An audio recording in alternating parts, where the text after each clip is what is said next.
And all of this, brothers and sisters, is a reminder of just how weak and vulnerable we are. And as a reminder of our vulnerability and our inherent deficiency and our weakness and our inability to affect any change in the face of such dangers, we turn to the one and only. We turn to God. We turn to the creator of the universe, the one who created the biggest galaxies in the universe all the way down to the smallest particles, including viruses, including our bodies.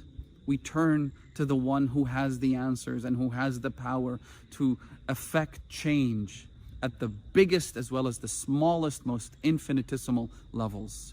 We turn to God.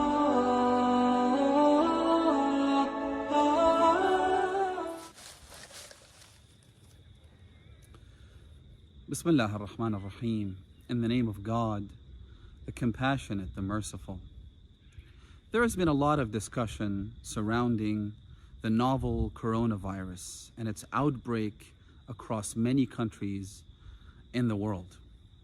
And I'm not talking about the health implications of this virus or the economic impact, both of which seem to be headed in a very dangerous and uncharted direction.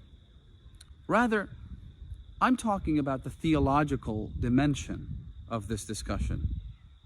Because on the one hand, you have people who claim that this virus and its outbreak is nothing but divine chastisement and godly punishment for the sins of mankind. On the other hand, you have people who have speculated that any theological discussion concerning the novel coronavirus is not only scientifically unfounded, but also completely misplaced. And in fact, they allege that it's an insult to the potentially countless and blameless victims of this global threat. But I'd like to go in a different direction. I don't think that this is a divine punishment, and we'll get to that later. But I think it's also equally absurd to suggest that this is a completely random and isolated ecological or biological phenomenon that just happened to spontaneously emerge in a specific place and then begin its path of destruction across the globe. And God knows where we're headed. So to suggest that this is completely random and not related to morality or the actions of mankind is also incomprehensible. The direction I'd like to take is that it is a reminder. It's a wake-up call. I mean, just think about it. If God wanted to punish us, then there are some really destructive, dangerous, deadly, lethal, and creative ways of doing that. Just think about the way the virus spreads. This particular strain of coronavirus spreads from droplets of people's coughs and sneezes. Now just imagine if, in fact, this virus spread much more easily, perhaps over vast distances, right? The way it's spreading now, scientists believe, requires people to be in very close contact with one another, or lack of basic hygiene. Now, also imagine if God wanted to punish us. Think of HIV/AIDS. Think of the Ebola virus, right? And the way they spread is much, much more difficult than the novel coronavirus. Imagine if the Ebola virus spread using airborne particles from people's coughs and sneezes. Imagine if AIDS didn't spread through blood and semen, but rather by people coming in contact, by handshakes perhaps. If God wanted to punish us, He could wipe us out in a fraction of a second. This isn't a punishment. This, to me, has all the signs and all the hallmarks of a wake-up call. This suggests that God wants us to awaken from our moral slumber. He wants us to recognize our inherent deficiency. He wants us to remember how vulnerable we are, that we're nowhere near invincible, that even with all the resources and money and armies and military hardware and hackers and computers and all those things are completely and utterly useless when the danger is within, when the death is not coming from a foreign enemy, the danger is not coming from across the border or across the ocean, when the danger is right inside of us. I was speaking to a brother and I said to him, think about it for a moment. If we find ourselves in a situation where we need money, there's always people we can go to ask for a loan.